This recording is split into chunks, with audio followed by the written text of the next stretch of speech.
श्रावण संपला आणि तो पाळण्यामागं देव नाही तर काही सायंटिफिक रिझन्स असतात। 1 महिना पाळून काय देव माफ करत नसतो। तर असं आज आपण नवीन रेसिपी पाहू। हॅलो नॉनव्हेज लवर्ससाठी मी एक मस्त सुपर टेस्टी अशी काळं मटण करी म्हणजेच काळा मटण रस्सा ही रेसिपी आज तुम्हाला शिकवणार आहे। त्यासाठी सुक्कं खोबरं आणि धने थोडंसं तेल टाकून तव्यामध्ये भाजून घ्यायचं आहे बघा ब्राऊन रंगावर। अवघा 1 पूर्ण महिना म्हणजेच पूर्ण श्रावण पाळल्यानंतर नॉनव्हेजची रेसिपी बनवलेली आहे बघा। आता हे प्रॉपर भाजून झाले, काढून घेऊया। आता याच तव्यामध्ये आपल्याला कांदा, टोमॅटो आणि कोथिंबीर देखील भाजून घ्यायची आहे ब्राऊन कलर होईपर्यंत। असा मसाला आपण भाजून घेतला तर आपलं जे मटण आहे त्याचा रंगही काळसर होतो, म्हणजे काळं मटण आपलं टेस्टी बनते। तर चला आपण कांदा, टोमॅटो आणि कोथिंबीर हे सुद्धा आपण याच तव्यामध्ये थोडंसं तेल टाकून भाजून घेऊया। यामध्ये आपण आलं आणि लसूण सुद्धा ॲड केलेलं आहे बघा, तुमच्या आवडीनुसार करू शकता। मी तर 4-5 लसणाच्या पाकळ्या आणि थोडंसं आलं टाकलेलं आहे। आता हे सुद्धा भाजून झालं आहे आपलं, हे पण आपण काढून घेऊया। आणि हा जो भाजून घेतलेला मसाला आहे हा आपण प्रॉपर मिक्सरच्या भांड्यामध्ये त्याचं वाटण बनवून घ्यायचं आहे बारीक असं। इथं मी कोथिंबीरच्या देठ जे असतात कोथिंबीरचे ते यूज केलेले आहेत, त्यानं टेस्ट भारी येते बघा। प्रॉपर भाजलेलं आहे ते काढून आपण त्याची पेस्ट बनवून घ्यायची आहे मिक्सरमध्ये।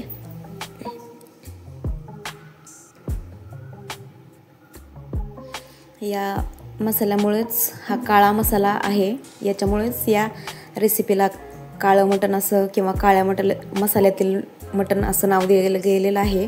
आता पहा आपला मसाला बनवून रेडी आहे। चला आपण काळं मटण करी किंवा काळा मटण रस्सा बनवून घेऊया। त्यासाठी कढईमध्ये आवडीनुसार तेल घालून त्यामध्ये आपण बनवलेले हे काळा मसाला म्हणजेच हे वाटण व्यवस्थितपणे परतून घ्यायचं आहे बघा तेल सुटेपर्यंत। त्या अगोदरच आपण भाजून घेतलेलं आहे त्यामुळे त्याला जास्त टाईम लागणार नाही, कमी वेळेमध्ये ते परतलं जातं। त्यानंतर आपले जे घरगुती मसाले असतात, आता इथं मी काळी चटणी वापरलेली आहे 2 चमचे। त्यानंतर आपण यामध्ये 1 चमचा मीठ टाकूयात, तेही व्यवस्थित मिक्स करून घ्यायचं आहे। यानंतर शिजवून घेतलेलं मटण आणि त्याचं सूप यामध्ये मिक्स करूया आणि त्याला बॉईल करून घ्यायचं आहे।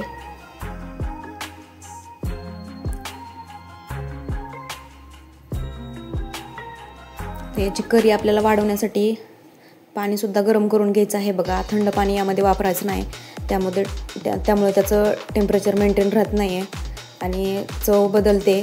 त्यासाठी पाणी हे गरम करूनच वापरायचं आहे आपल्याला मटण करीसाठी।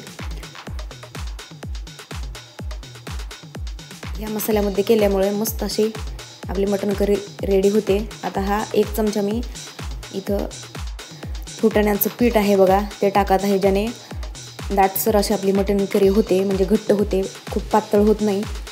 यानंतर हे गरम करून घेतलेलं पाणी आहे बघा, तुमच्या आवडीनुसार कमी जास्त करू शकता तुम्ही। मी आम्हाला पुरेल असं त्यामध्ये मिक्स केलेलं आहे। वरतून खूप सारी कोथिंबीर टाकायची आहे आता आपण पहा यामध्ये खूप सारे मसाले वापरलेले नाहीत, जे आपले घरगुती असतात तेच। यानंतर अगदी थोडासा गरम मसाला यामध्ये टाकायचा आहे आपल्याला, जास्त नाही। आणि आपलं हे उकळून द्यायचं बघा। उकळी फुटल्यानंतर कसला मस्त काळसर आणि काळभोर असा कलर आलेला आहे। आपलं काळं मटण रेडी आहे बघा। मस्त अशी ही रेसिपी तुम्ही बनवून पहा। तर या काळ्या मसाल्यातल्या काळ्या मटण रस्सा, काळा मटण करीची तुम्ही रेसिपी बनवा, टेस्ट करा, आस्वाद घ्या आणि आपल्या ह्या रेसिपी नवनवीन तुम्ही पाहण्यासाठी आपल्या या चॅनलला सबस्क्राईब करा।